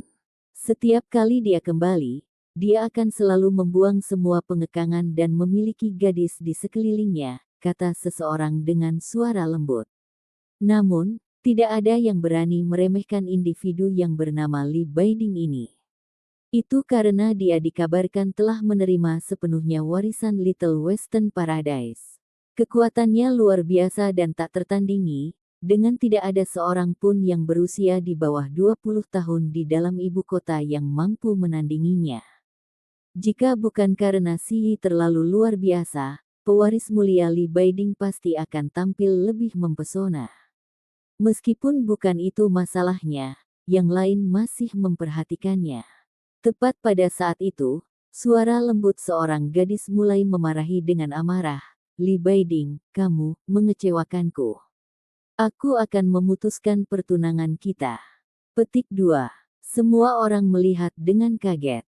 Ini adalah gadis yang sangat cantik, tapi saat ini, dia sangat marah hingga wajahnya agak pucat. Dia benar-benar tidak tahan melihatnya bertindak begitu tidak bermoral dan genit dengan gadis-gadis cantik ini. Gadis cantik, apakah kamu berbicara denganku? Ayo, mau minum secangkir? Lee Baiding cukup mabuk. Dia tertawa dalam masalah ceroboh saat dia menyapanya. Alhasil, gadis itu begitu marah hingga seluruh tubuhnya mulai bergetar. Semua orang tercengang. Orang ini bahkan lebih konyol dari rumor yang beredar. Tunangannya adalah salah satu mutiara ibu kota yang sebanding dengan putri tertua Putri 16 dan klan petir, namun pada akhirnya, dia tampaknya tidak terlalu memperhatikan sama sekali. Lemparkan dia ke danau untukku. Gadis itu berbicara dengan penuh kebencian dan memerintahkan pelayan tua itu mendekatinya. Hong. Namun, ketika pelayan tua itu pindah, tubuh Lee Baiding mulai memancarkan kemegahan yang sangat berharga. Fajra yang melotot muncul di belakangnya, mengirim para pelayan tua itu terbang, dan hampir ke dalam danau. Apa? Itulah rahasia kemampuan ilahi agung Fajra yang tidak tersebar di luar Little Western Paradise. Bahkan karakter lama itu tidak bisa berbuat apa-apa padanya. Petik 2. Cantik, ayo lanjutkan minum. Lee Baiding memeluk pinggang seorang gadis dan minum bersamanya. Kamu, tunangannya sangat marah sehingga dia segera berbalik dan pergi. Sungguh orang yang riang dan tidak normal. Si Hao berkata dengan lembut. Dia belum lama berada di sini, namun dia sudah bertemu dengan beberapa orang aneh. Cemburu. Seseorang meniup aliran wewangian di samping telinganya. Cemburu. Si Hao mengangguk. Sai, sangat muda, namun sudah sangat busuk. Sekarang, saya bisa santai dan memberikan peri murni itu kepada Anda. Gadis ras rubah surgawi muncul dengan ekspresi tersenyum di wajahnya. Si Hao berbalik. Sejujurnya, dia benar-benar tidak ingin tinggal bersamanya. Meskipun wanita ini memiliki pesona yang sangat memikat terhadap pria, dia juga sangat berbahaya. Apa gunanya banyak bicara? Apakah Anda mengatakan bahwa Anda benar-benar dapat menjualnya kepada saya? Si Hao kembali menantang, karena pihak lain selalu mengejeknya seperti ini. Dia selalu memegang keunggulan, dan dia tidak ingin menjadi orang yang bertahan sepanjang waktu. Jangan khawatir, dia akan dijual. Peri rubah surgawi tertawa dan berkata sebelum pergi. Kedua kakinya ramping, pinggangnya seperti pohon willow lembut, dan dia memiliki dada penuh dan leher seperti angsa. Kulitnya seputih salju seperti giok, dan wajahnya yang menawan memiliki aura yang memikat. Matanya cerah dan cerdas. Ketika dia pergi, setiap mata tertuju padanya, terlepas dari apakah itu pria atau wanita. Bahkan mata Lord Huntian berkedip-kedip dengan cahaya yang sulit diatur. Segera setelah itu, banyak orang bergegas ke arah itu. Dia dikelilingi oleh banyak orang, dan itu benar-benar seperti bintang yang mengelilingi bulan. Bahkan ada orang dari Martial Imperial Manor di sini. Orang-orang di sana mengenali beberapa individu yang lebih muda dari Martial Imperial Manor. Mereka semua mengungkapkan ekspresi yang berbeda, karena pertempuran Dewa Setan Besar telah mengguncang seluruh ibu kota, mengejutkan semua orang. Namun, pada akhirnya, dia memaksakan diri untuk pergi. Saat ini, Martial Imperial Manor dibagi menjadi dua sisi, dan semua orang merasa seolah-olah itu tidak lagi sekuat di masa lalu. Sayang sekali, itu bukan Xi. Saya ingin tahu apakah dia akan kembali. Petik 2. Ketika nama ini diangkat, semua orang merasakan getaran menjalari mereka. Meskipun Xi baru berusia 16 tahun, dia pasti mengguncang ibu kota. Tidak ada yang berani menunjukkan penghinaan padanya. Ini karena semua orang tahu bahwa jika dia diberi beberapa tahun lagi, dia pasti akan menyapu musuh dengan kekuatan yang tak tertandingi. Apakah Xi kembali? Seseorang bertanya. Mereka yang tidak cocok dengan Martial Imperial Manor, khususnya, mulai memprovokasi mereka. Rumor mengatakan bahwa Martial Imperial Manor telah hancur berantakan. Tampaknya hanya jika Xi kembali maka semuanya bisa berbalik. Petik 2. Salah satu anak muda Martial Imperial Manor sudah banyak minum.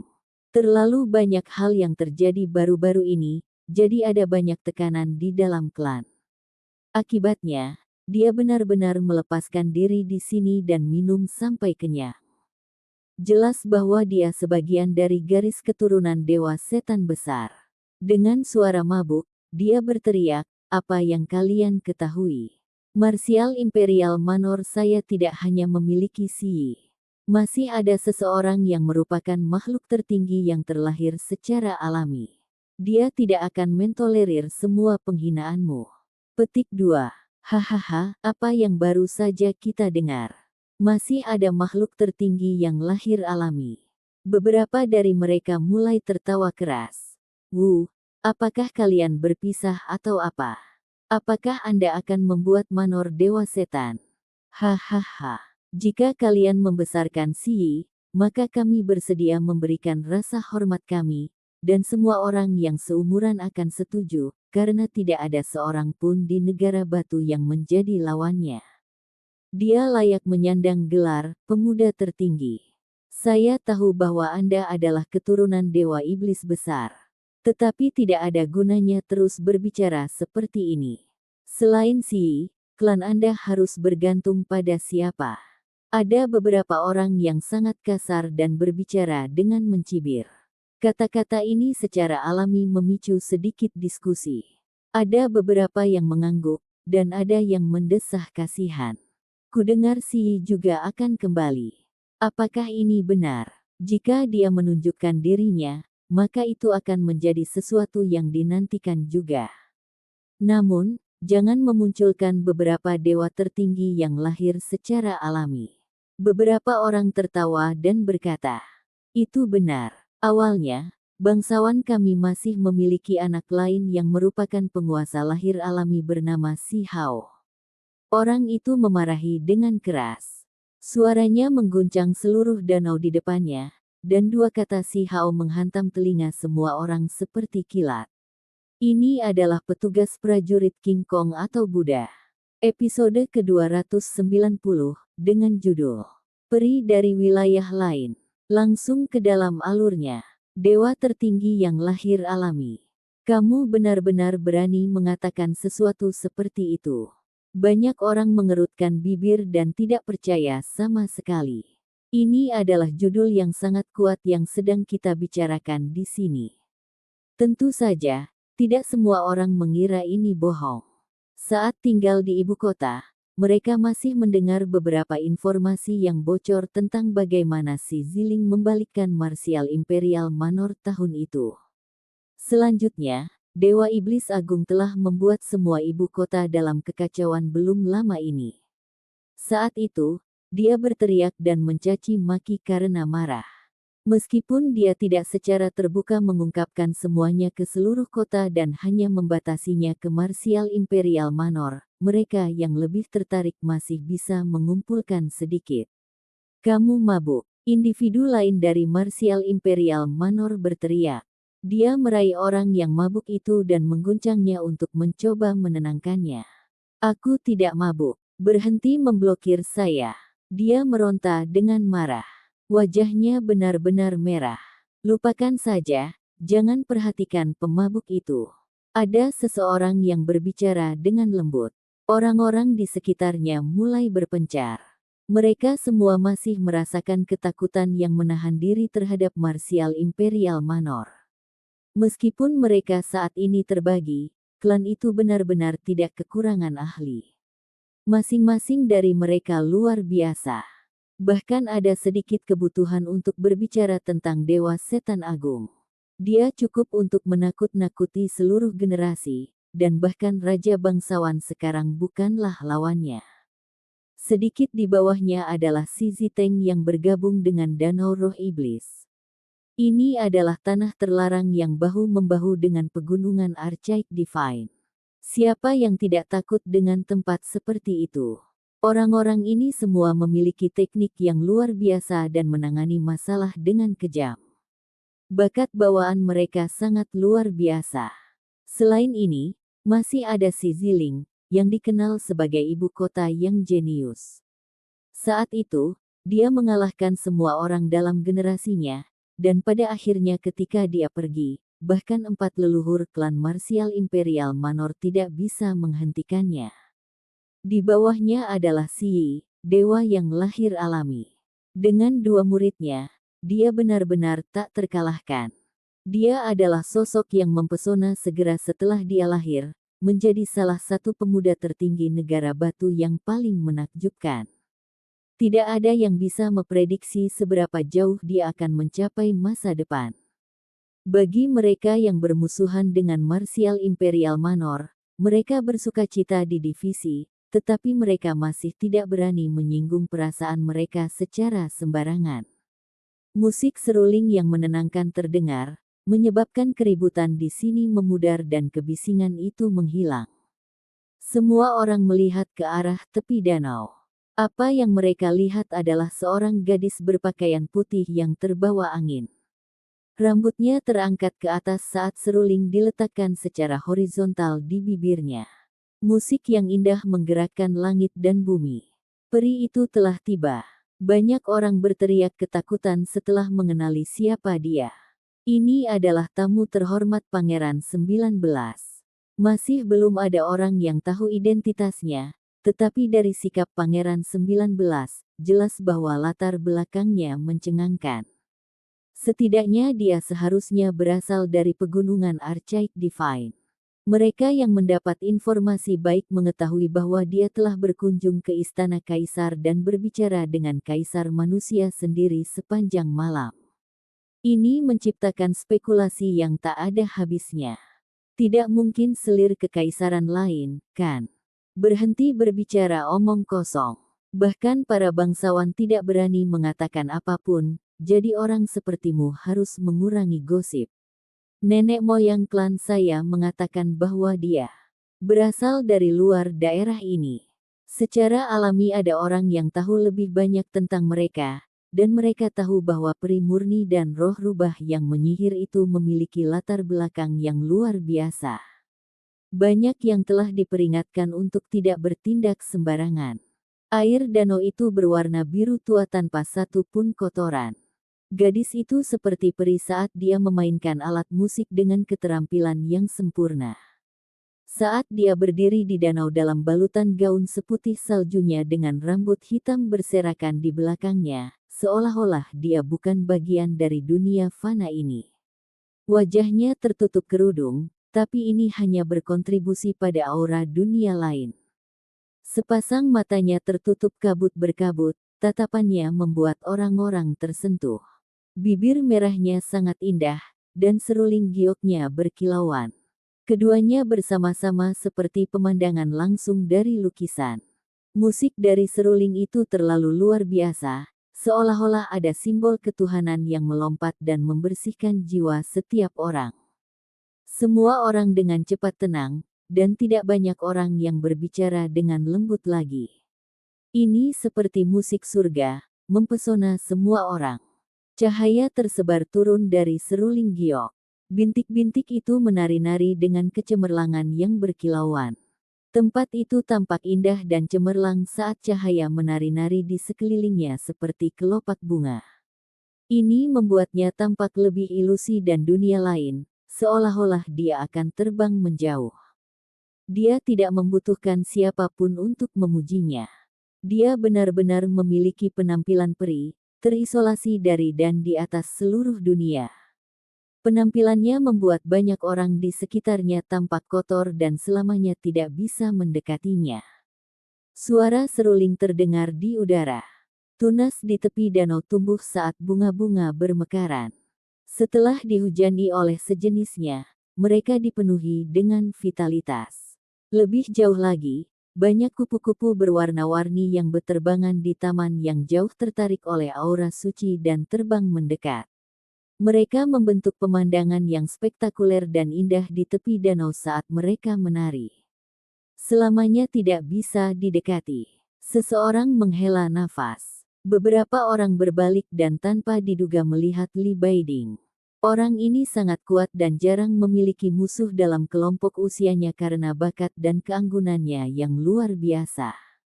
Namun, dia benar-benar mengucapkan kata-kata ini yang mengandung rasa ketidakberdayaan dan penyesalan tanpa akhir. Dia peri. Kami orang biasa secara alami tidak bisa mendekatinya. Pangeran kuat lainnya bergumam. Tepat saat ini, bagian tengah danau beriak. Beberapa makhluk perak muncul di permukaan, bergelombang dan berputar-putar di sekitar keindahan dunia lain dalam warna putih. Ikan mas naga.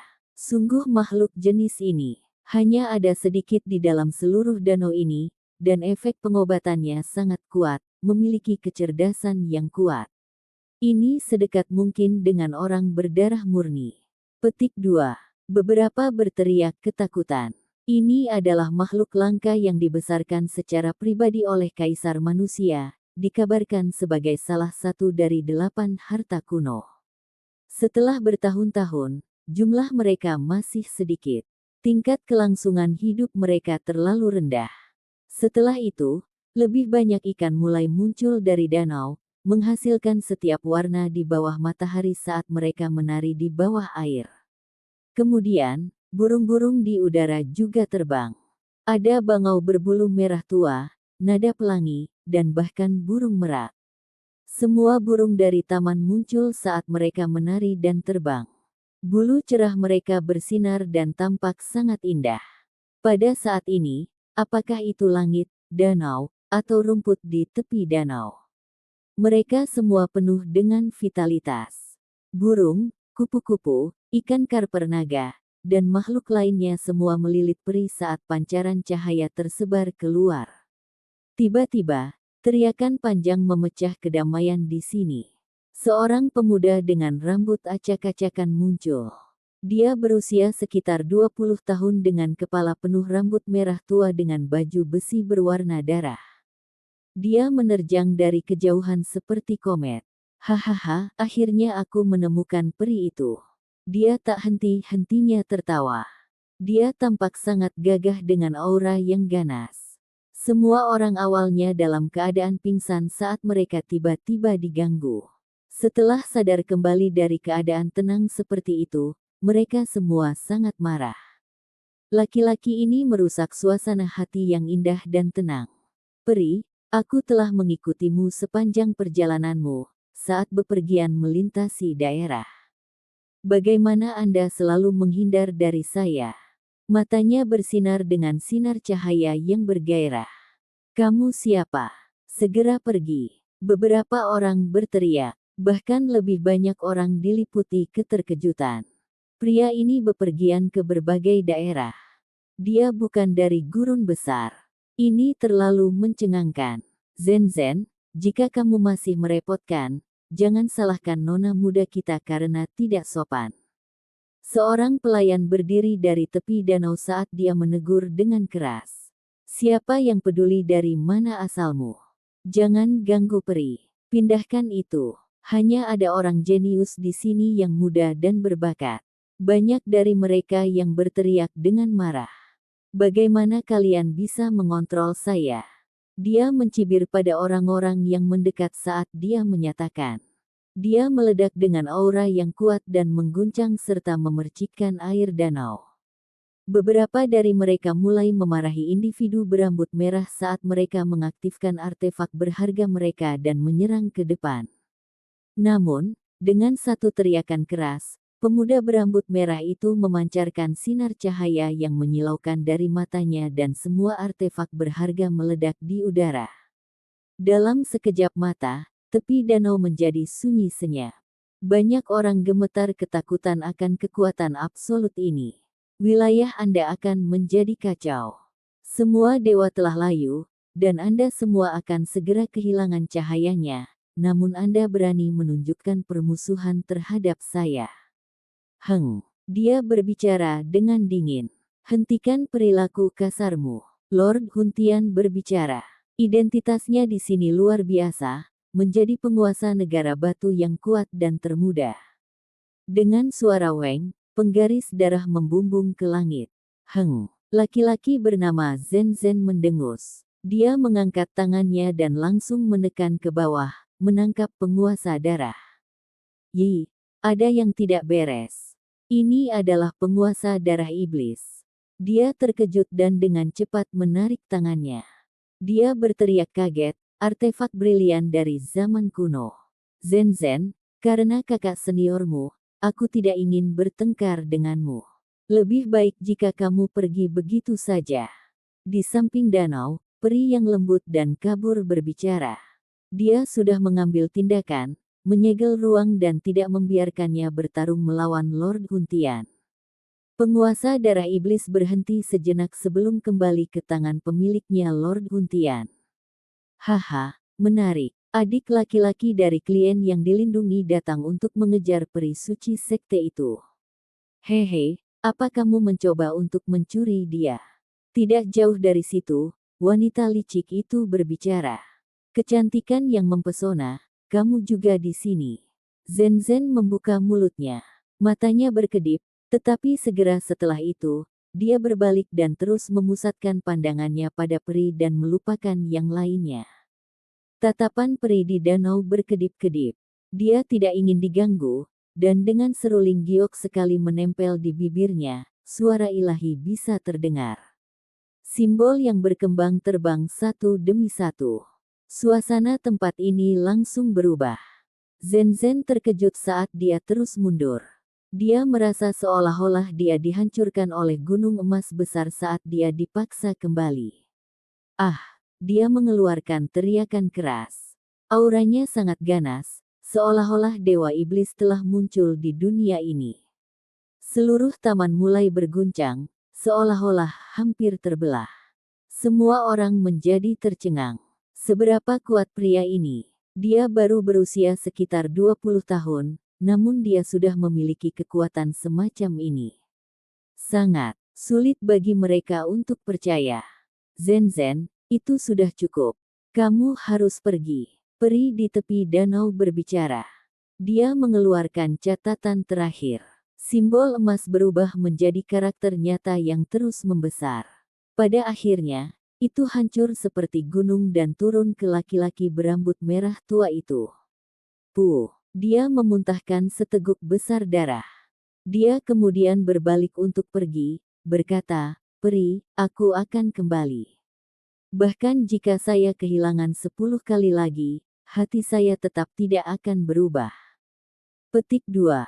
Semua orang ketakutan. Individu bernama Zen ini sangat kuat dan mengintimidasi, namun dia dikalahkan seperti ini oleh peri. Betapa menakutkannya ini. Ekspresi semua orang berubah. Pada awalnya, masih ada beberapa bangsawan yang menginginkan kecantikannya, tetapi sekarang, mereka penuh dengan rasa hormat. Benar-benar seperti menghadapi peri abadi yang hanya bisa dilihat tapi tidak pernah didekati. Kakak perempuan benar-benar semakin kuat. Adik perempuan ini agak takut padamu sekarang. Kecantikan rubah surgawi muncul dan berjalan dengan lekuk tubuhnya yang indah dan bergelombang.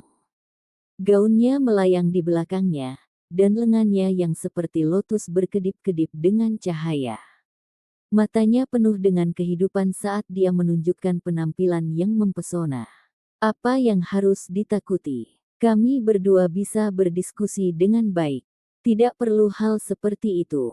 Peri perempuan tersenyum manis. Saat angin di tepi danau bertiup, ujung kerudungnya terangkat, memperlihatkan sebagian dari wajahnya yang seperti dunia lain. Siapapun yang melihat ini akan merasa seperti tercekik. Kedua sekte kita pasti akan bertarung dalam pertempuran yang menentukan di masa depan dan menciptakan perang yang sangat besar. Pada saat itu, saya tidak berpikir kakak perempuan akan menunjukkan belas kasihan. Tawa si cantik rubah surgawi bergema. Dengan mencari saya sekarang, mungkinkah Anda ingin memulai perkelahian? Peri berkerudung bertanya. Untuk melanjutkan taruhan kita dari beberapa tahun lalu, mari kita coba semua yang kita miliki. Kata roh rubah surgawi. Semua orang melihat kilatan di depan mata mereka, dan kedua individu itu menghilang dari permukaan danau. Sementara itu, si Hao, yang saat ini menyalahgunakan makanan lezat dan anggur gratis saat melewati lemak, tiba-tiba merasakan tubuhnya menjadi ringan. Dia menghilang dari lokasi aslinya dan muncul kembali di ruang khusus. Dia mengunyah daging kering keemasan di tangannya dalam satu gigitan dan kemudian meminum anggur yang baik dari cangkir di tangannya. Dia kemudian menatap dua peri yang tak tertandingi dengan kewaspadaan. Kamu gendut, apa yang coba kamu lakukan? Sampai jumpa di episode selanjutnya. Selamat beraktivitas dan sampai jumpa.